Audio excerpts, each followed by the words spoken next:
Here. Christina Diaz. Here. Christy. Here. I'm here. And Mohammed. I'm here. You're looking good. Thank you. Pledge allegiance.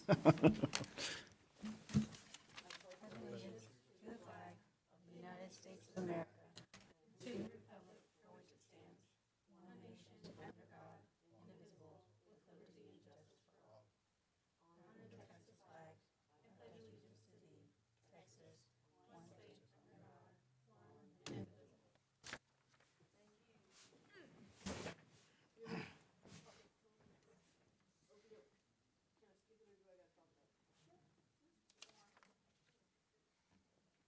So, do we have any questions about our consent agenda?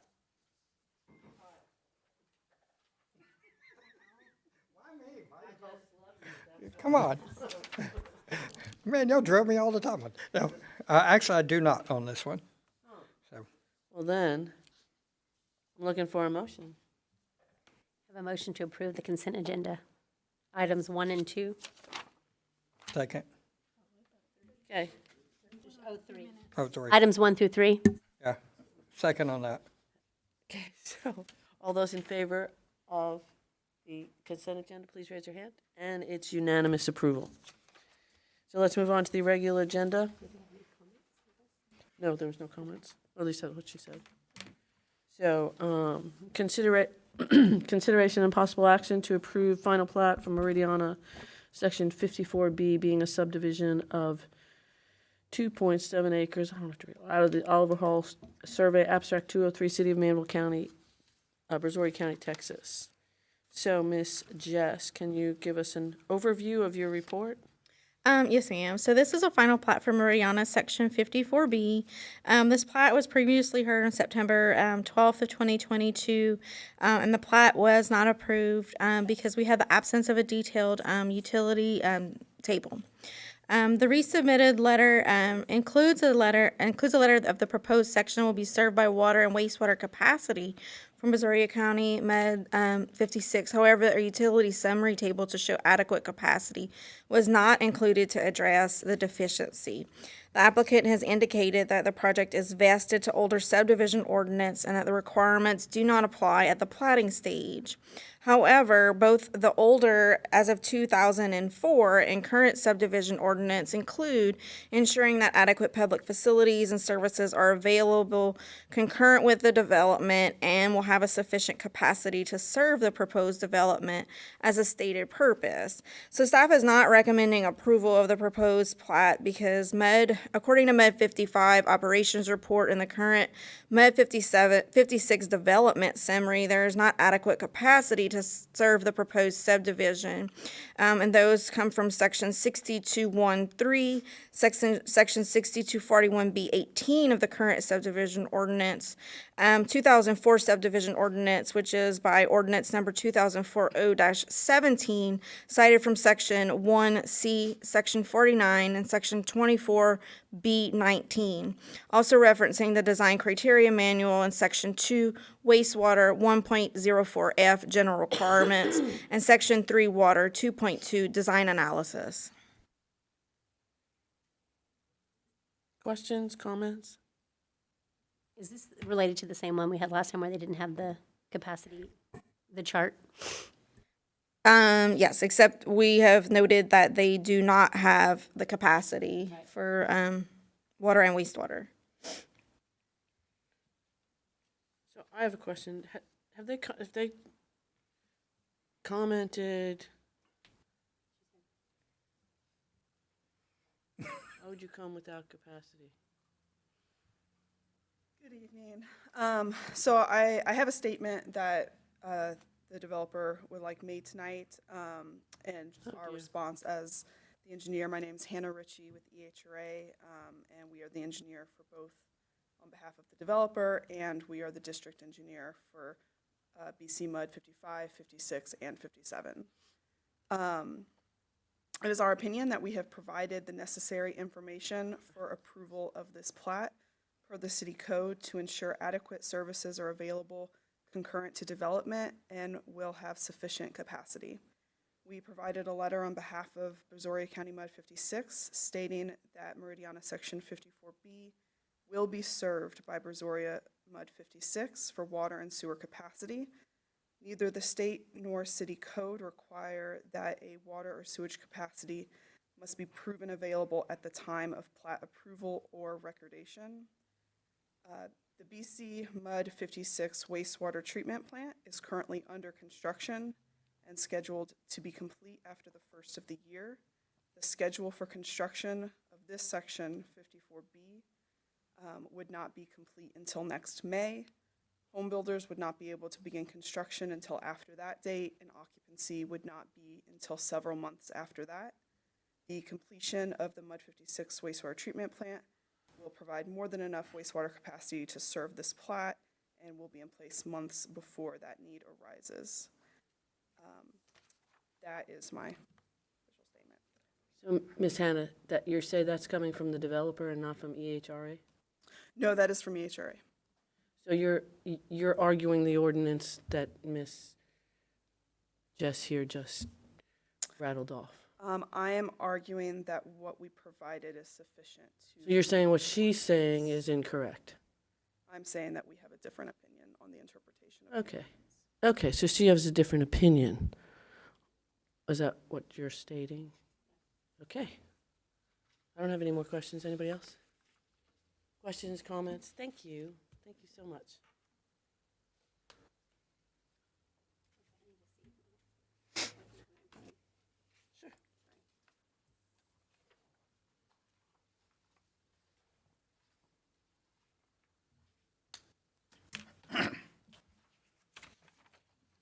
I guess I have one more question. Is it a secret how many connections you got?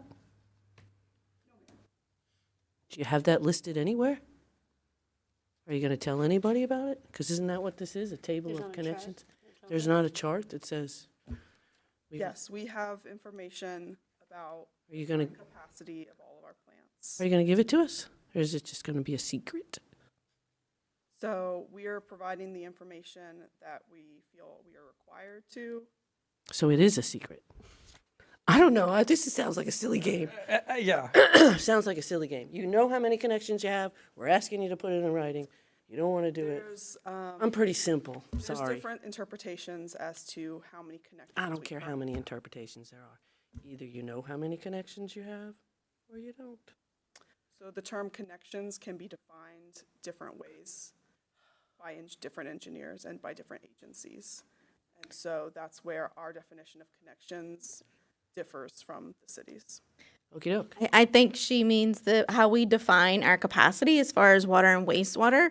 More than likely, I don't want to read into the interpretation. They've gotten a re-rate from TCEQ that does not equate to the city's standards. Therefore, they have not produced the connections capacity coming out of the facilities. Did I possibly interpret that correctly? Simple? That is Simple. one component, although that's not actually what's in play at this time. There's also a difference in if you're considering platted connections versus active connections from homes that are actually being lived in versus lots that are sitting empty with no house on them. Our subdivision ordinance, you have to have the capacity on a final plat in order to be able to approve it, whether the lot is there or not, because upon acting on the final plat, construction plans are released, construction takes place, it happens, we accept infrastructure, lots are for sale, you can't stop the moving freight train once it goes. That's why, Sounds like a hot that's mess. taken care of at a final plat before it's even approved. So according to this final plat, which has each of the Uh-huh. lots plotted out, they don't have enough connections for these plats that are It's a For these lots, yes, for these lots. So, and as the statement stated, the plant that serves those lots is also in construction and will be completed before the infrastructure for this section is completed, so long before any lots are built on. what we require for the, it to be Let's done build the before. houses first. Right. We actually have to have the connections, yes. Yeah, Dorothy, there's actually a case, the City of Lorena case, that says, you know, I you bet approve there the, is. you approve the final plat, you And- can't, if you issue a moratorium later, once it's been final plat, it has been approved for development. Sounds like And if you have a rodeo moratorium later, it doesn't affect those ones that are, so to the final plat, so that's a heavy item to approve. You're basically saying it's good to go, it's good for development once that final plat's, and if there's not utilities, I mean, I don't, beg to see what happens if the pipes are overloaded or if there's not enough capacity, but it can't be good. So there's a risk. And if it's not enough, would you want to live there? Nope, Nope. nope, nope, sorry. That's the way I look at a lot of things. It's how I would want to live. And I'd I want know everybody else is in the same boat of water, sewage, everything else. It's, so, any other what a- questions? What about the approve with any condition, like as she said, there would be, That they might build it? Or they're it's gonna under build it? no, or it's secret? condition, as it says, condition, they can start working on that. They're already working on it. Aren't you already working on the? The wastewater plant? The wastewater treatment plant would have been complete already, except for construction delays. Okay, so, They're working on When it. did you anticipate it? You said But May? it's a secret how many, Or the beginning of the year? It's, the current schedule is after the they beginning might of not have enough for what they're building. the section. That's what Bobby's saying.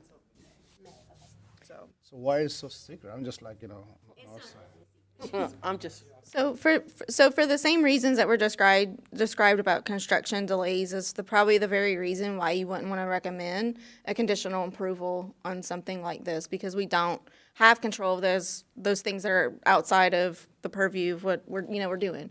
We can't control the supply chain, so. could I ask a question related to that?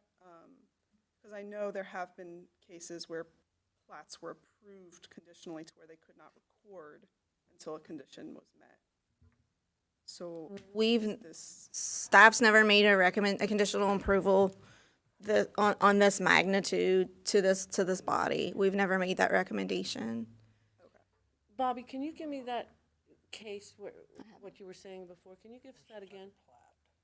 Okay, City of Lorena case, Supreme Court, they put a moratorium on development, and the developer said, well, I've already got my plat approved, so I'm going forward, city can't stop me, I've been approved, and the Supreme Court agreed with them and said, once you have your final plat approved, I don't remember if it's approved and recorded or just approved, but, and we do it differently than some other cities. Some other cities do the timing a little bit differently as to approval and recordation and construction, that whole timeline, but, and basically they said, once it's been approved, it is approved for development, and it would not be subject to a future moratorium that happens after that.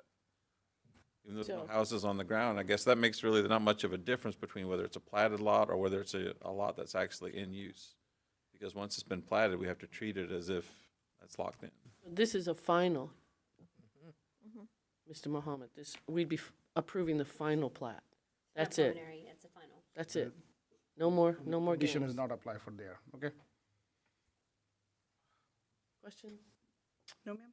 Uh, Just one thing, look like we're talking about, whatever is saying in the writing in here, in our package, regarding older subdivision audience things, your argument was, but we are talking something else right now.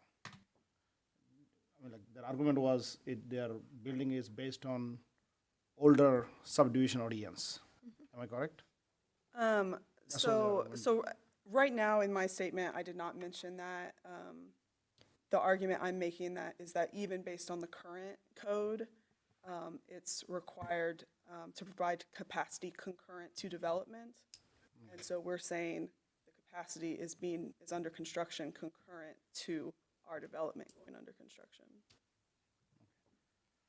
I just want to make sure clear that we are not putting much attention on that argument based on the saying that this development is based on the older subdivision audience.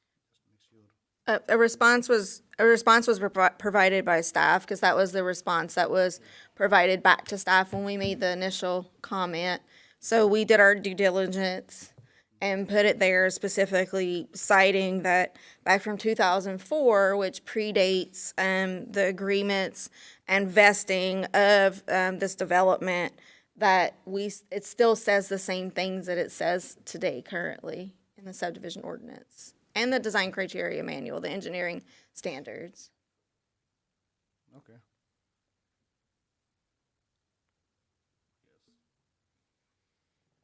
Thank you, Ms. Hannah. Thank you. So if there's no further questions,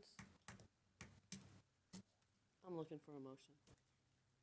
Remember, Make a motion to approve item A. all those in favor of the motion on the table, please raise your hand. All those against the motion on the table, please raise your hand. All righty, motion fails.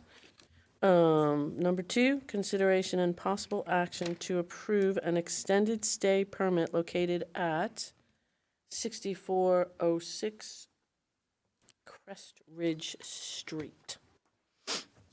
All righty. So I don't know if you recall, a few months back, you saw an extended stay permit. For some of you, I think that may have been the first time we've brought one of these before you. But essentially, what our ordinance allows is under Section 4738, it allows some criteria to where an RV can be used as a living situation, temporary living situation, under 5 different conditions. One of that being that the RV is occupied as a single-family dwelling in excess of 6 months. To be placed. It's in excess of 6 months. That it means that individuals, there are 4. My numbering is off in my report, I apologize. Individuals have selected a recreationally centered lifestyle and choose a specific elevation for traditional seasons, such as your snowbirds, etc. Individuals who are selecting interim lodging during temporary transfer to a new locality or while waiting construction of permanent housing.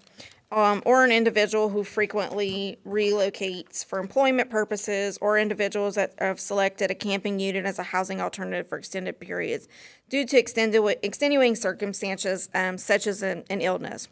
So there is an RV on the property located at 6406 Crest Ridge. It was found through regular code enforcement, through what we call proactive code enforcement while on patrol. Officer Bryan did an initial inspection on February 17th of 2022 that the RV is being used as a dwelling.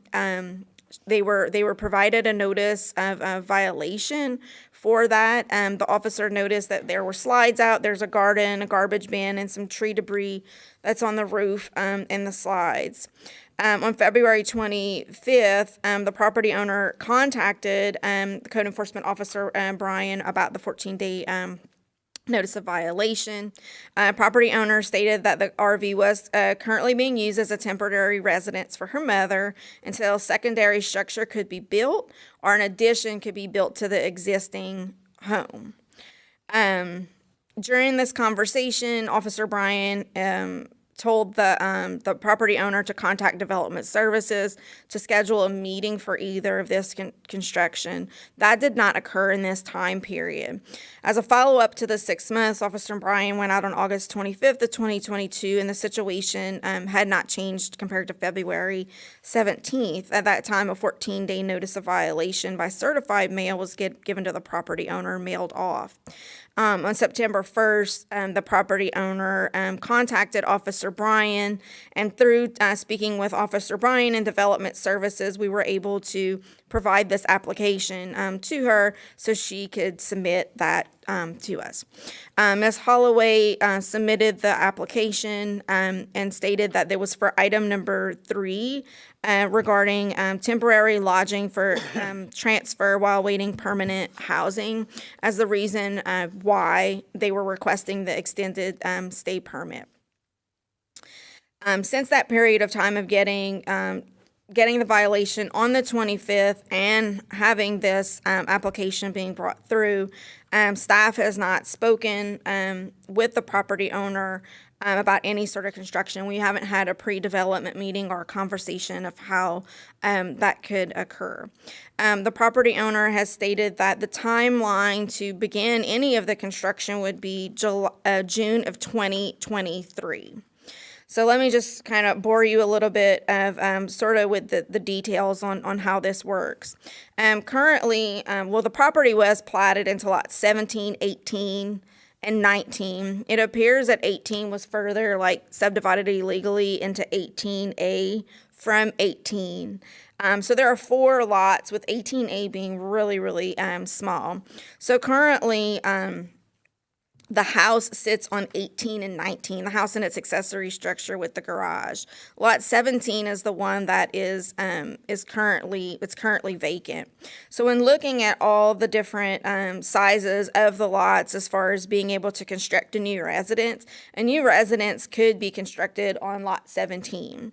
In addition to the existing structure on 18 and 19, would probably have to have the property replatted since for whatever reason, the house was constructed over a lot line. Being as that with all that information these things take time as far as having applications in that office. So you're looking, let's see, how did I put this on here?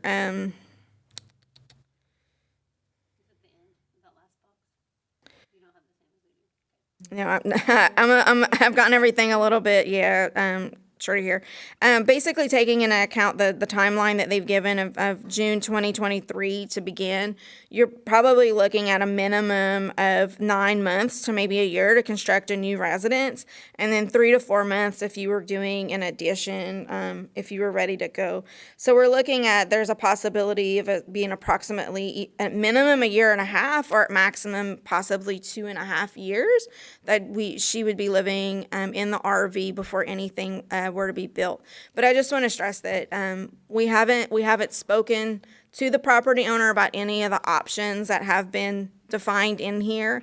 This was staff just trying to paint you a picture of how something could be constructed on lot 17 because it's vacant, and then what an addition could possibly look like to the existing structure.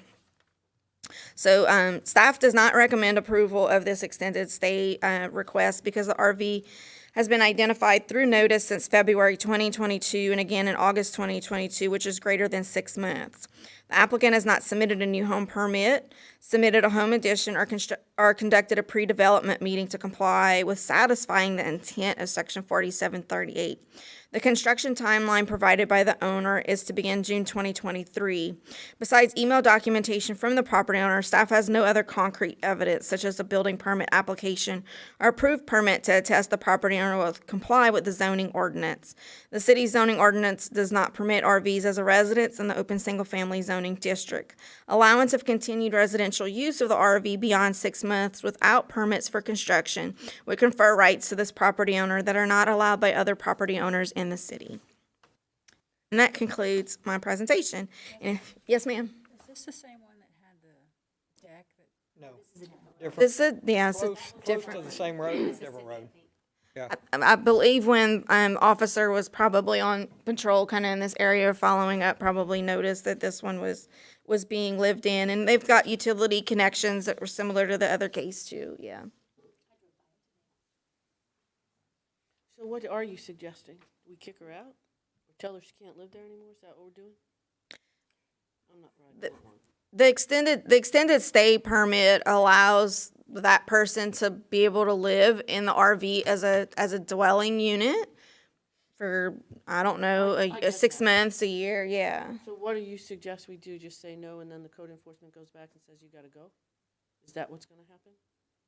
Well, I mean, I don't know, I mean, that is for them to figure out, I guess, that living situation, whether, It may be for them to figure out if the city says that's what you need to do. But I'm asking, is that what you're gonna be doing? they're, If you don't provide them with a way to stay, their only option by law in the city of Manvel would be to leave. Is that correct? they would have to vacate living in the RV, yes, because it's not permitted by city. And how old is this person? I don't know. But that's only the RV, the home's livable, right? Yeah, the home's livable. So there's living in the home, so, Who's living in the home? Is The someone- daughter lives in the home. so it sounds like mom doesn't know what the daughter, which, no offense, but Okay, sometimes you don't This was want to only live with your discovered mama. in February. They could have been doing it a lot longer. but we just understood that it was gonna be 2.5 years before anything could happen. Well, at least a year and a half before anything permanent could be built. Built, right. So, No, what I'm saying is they discovered, the code enforcement discovered this in February, but they could have been doing, Yes. the lady living there longer than, so she could have been living. sure, Yeah, Sure. this is when it was discovered. From January. yeah, sure. Yeah, at least. So what's So- after that? Yeah, and that's why he said February, that's why I looked that up. You said something about illegal plating. Well, she's saying that they subdivided lot 18 Who? into 18, well, I don't know. Someone did, a previous owner did that. And it was approved somewhere by somebody? 18A was not, no. Lots, So just a So how- surveyor put it as 18A? Yeah, I mean, how did they get who- it as 18A? Who Sub- platted what? How did that get platted? Obviously, it was 18A exists by, it exists by meets and bounds. sure is. It's meets and Yeah. recorded deed. I'm asking how this, how we get City here. approved it for them. Exactly. If this happened 50 years ago, then you're right. the The pla- city wouldn't have approved it. She's saying they can build on 17 or they can extend, Absolutely, I understand. The planning really doesn't have much to do with the situation besides providing different avenues on being able to, that's just a, no, that's just a, that's just an aerial view. Right. so Jessica, with a RAB, they wouldn't have to replat, but with a new house, they would. For brand new construction, if they were going to construct on 17, they wouldn't have to, the property's already been platted. There'd possibly be a replat if the property, if they were doing, an addition, depending, I don't think the addition would be a substantial improvement that would require a replat, but there could be the possibility of maybe building across lot lines. What you're saying, plating is not really the issue. Plating is not the issue. It was, Trying to get away with not doing what they're supposed to do. it was merely brought up as trying to provide suggestions on how they could develop the property, because I don't know how they plan to develop. We've gotten an email from the property owner, as well as she had given a verbal to the officer saying that the plan was either to build a new house or build an addition. And those are two very big and different things on what you want to do. So there's a bit of a cause for pause, that conversations haven't been had on what are those next steps. So sort of remedy and show maybe like good faith that this is actually going to happen. I do know the property owner stated to our code enforcement officer that she had spoken to some contractors, and some seemed promising, but that they were issues. She had issues over this period. I don't know. If we deny it, how much time do they have to vacate it? Code enforcement would go out and I guess follow up again on a 14-day notice of violation. Obviously, if you don't comply with code enforcement, you just kind of keep kicking the can down the road. If you don't comply within 14 days, well then I believe you get a citation, and at that point, you just sort of get put with a court date and have to just talk to the judge, and then a judge has to make the decision, or however, if that keeps getting extended or not, so.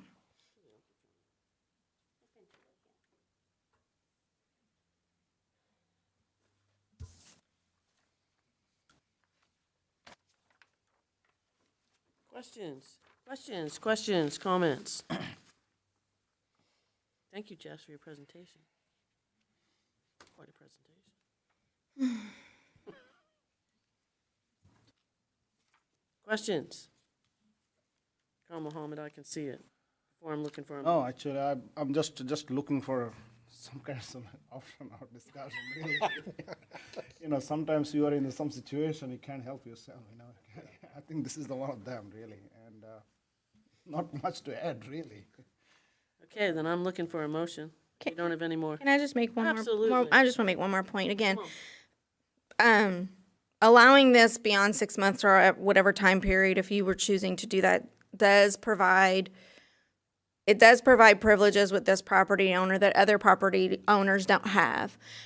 We have other examples in the city where code enforcement has been working with people living in RVs, and they have complied with this. They could have used this option, they did not, and they have complied with the ordinance. It's against the law, what they've done, and this was found back in February. Again, we can't substantiate anything prior to that. For us, with staff, the clock started ticking back in February, and if that had been there a year or two before, it is what it is. But I just kind of wanted to just reiterate that we've had other people comply with this. You've had an extended stay permit that came before you before with the same situation, and it wasn't approved. If they come forward and tried to put forth plans or meet with the development committee, it would be a different story. But because they haven't made any moves to show that they're actually trying to extend or build on the property, it might be a different situation, but it doesn't seem as if they've done any of that. Had we had a pre-development meeting or even a building permit that was under review, definitely with a building permit review in here, we would have recommended approval of this and tried to provide you with the best timeline on what that would be to say, hey, let's do this. Is it 6 months? Is it 8 months? I'm not sure, depending on what that build would be, right? And same would go too if, you granted something for 6 months and they're in the middle of the build, you have issues with supply chain and not doing it. Okay, well, let's come back and ask for an extension on that request because they're actually going through that process, not to live in the RV. They've known for 6 months that they weren't supposed to do that. They didn't make any plans to. Yes, ma'am. And we were at 6 months in August, and now we're here in October. So, yeah.